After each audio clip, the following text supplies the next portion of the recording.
So we have a nice little putting drill here for us today. We've got our T-gate set up. I like to use the T-gate in doing all my drills. It helps me work on my centerness of contact and my putting stroke. How we do it is we set up a tee right at the front of the toe of the club and on the heel of the club. It's great if you're hitting balls or just practicing your stroke. Swing right through the T-gate without hitting the tees.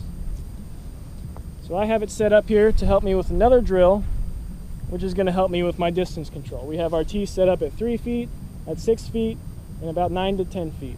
And the goal here is to be able to hit your ball just past the first tee, hit your next ball just past the second tee, and your last ball just past the third tee. So it's helping us develop a nice smooth stroke and consistency for these distances.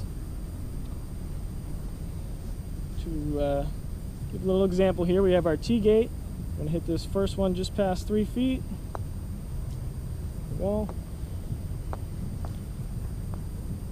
Second ball, you want to land in between the next two tees.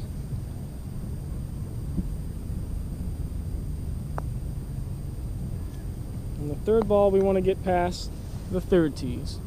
This is a great drill. Sometimes just practicing little putts aimlessly isn't going to help you, whereas on the golf course, you're not going to have 10 3-foot putts in a row. So it's good to be able to go from a 3-footer to a 6-footer to a 10-footer.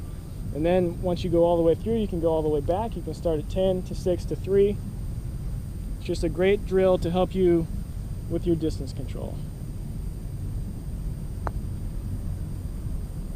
And ideally, every single one goes past the tee. What I like to do, if I hit one pass, the second one goes too far or too short, start all the way over until I can go all the way there and all the way back. Again, I like to think after I line up my putt, I have my line, I've committed to my line. Now all I'm thinking about is my speed. I want to get it to as close to the hole or in the hole as possible. So I like to determine how I want the ball to enter the hole. Is it going to trickle into the cup? Is it going to pour into the cup? Or am I going to pop it into the back of the cup? Just another good thing to think about when you're on the putting green. Practicing like this and then a couple different speeds is going to help you take your putting practice to the actual golf course.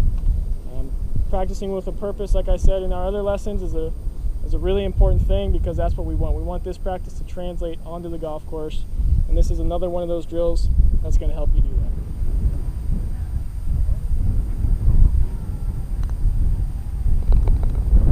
So here's an example of pouring it into the hole. You get a trickle, let it die.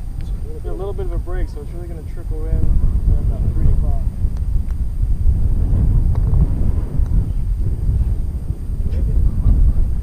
So if you don't make it, we're going to start over.